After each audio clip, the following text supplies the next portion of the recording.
pertama mengenai COVID ya. Saya kira apa yang kita rasakan pada hari ini adalah ini mengenai leadership ya. Leadership artinya sejak awal memang pemerintah enggan mengakui ada COVID. Sehingga sekarang jadi booming. Ya. Itu pertama. Yang kedua, bahwa di dalam impor vaksin ini pasti ada middleman lah. Pasti itu ada middleman. Di mana ada barang, ada konsumsinya, ada konsumennya, pasti akan terjadi middleman. Pasti terjadi namanya zero sum game. Kan? Jadi vaksin adalah di dalam undang-undang karantina wilayah itu atau kesehatan itu bahwa vaksin itu adalah hak setiap warga negara, termasuk warga negara asing yang tinggal di Indonesia, itu gratis mendapatkan vaksin. Itu kewajiban pemerintah, itu PSO, ya kan, Public Service Obligation pemerintah terhadap masyarakatnya, dan itu gratis. Tidak boleh lagi bicara ada vaksin di perorangan dibayar, nggak perlu ada, itu undang-undang. Itu hak yang menguasai hajat hidup banyak, hak yang menguasai hajat hidup orang banyak dikuasai oleh negara. Ini vaksin harus gratis, termasuk ekspatriat itu juga harus gratis. Jadi tidak ada alasan bahwa karena ada ekspatriat yang mau divaksin sehingga perlu disiapkan tempat khusus untuk divaksin dan dibayar. Enggak, itu kewajiban. Yang ketiga, yang berikutnya, saya kira vaksin ini pasti ada diuntungkan lah. Kita tidak usah munafik. Pasti ada terjadi konflik of interest, ya kan? Pasti ada. Saya nggak tahu siapa, tapi pasti ada. Tapi itu saya sama Allah, kan urusan sama rakyat. Yang keempat, mengenai PNPP atau PMN. Setahu saya, kalau perusahaan-perusahaan yang sudah go public, kayak Hutama Karya, Wijaya Karya, itu kan mestinya tidak bisa lagi mendapatkan PNPN atau PMP.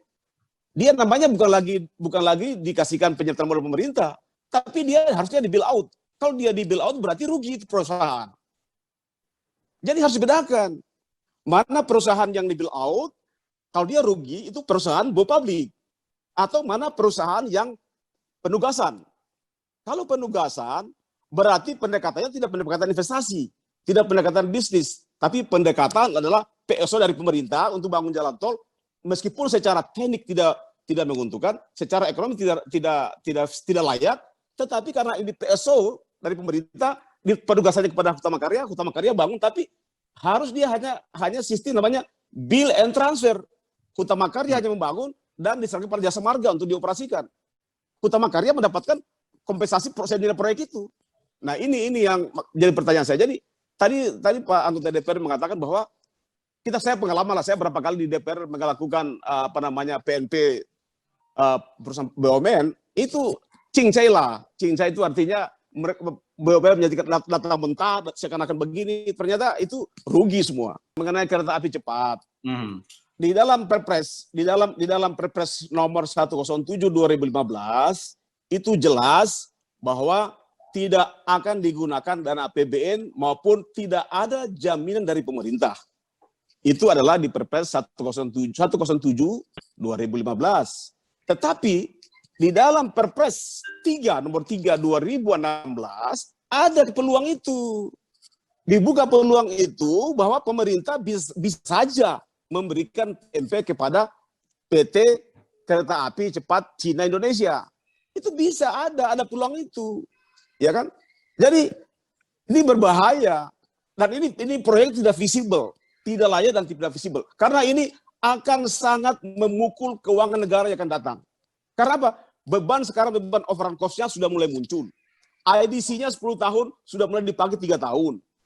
Belum lagi kelayakan ekonominya tidak layak. Belum lagi teknologinya. Indonesia mendapatkan 60% saham. Cina 40% saham. Dengan investasi 5,5 miliar dolar atau sekitar 70 triliun, 80 triliun.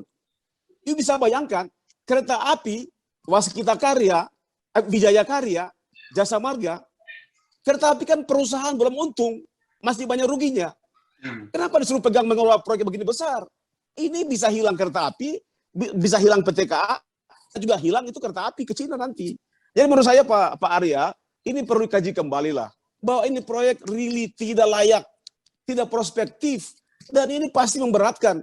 Ini sama saja kereta api disuruh membeli barang-barang dari Cina untuk menggunakan ini kereta api gerbong dari Cina untuk kereta api di Bandung, dan tidak akan untung. Sampai kapan tidak akan untung, terlalu berat. 200.000 per kepala biaya tiket Jakarta Bandung. Dari mana Bang luarnya rakyat sanggup bayar begitu 200.000? Tidak mungkin sanggup.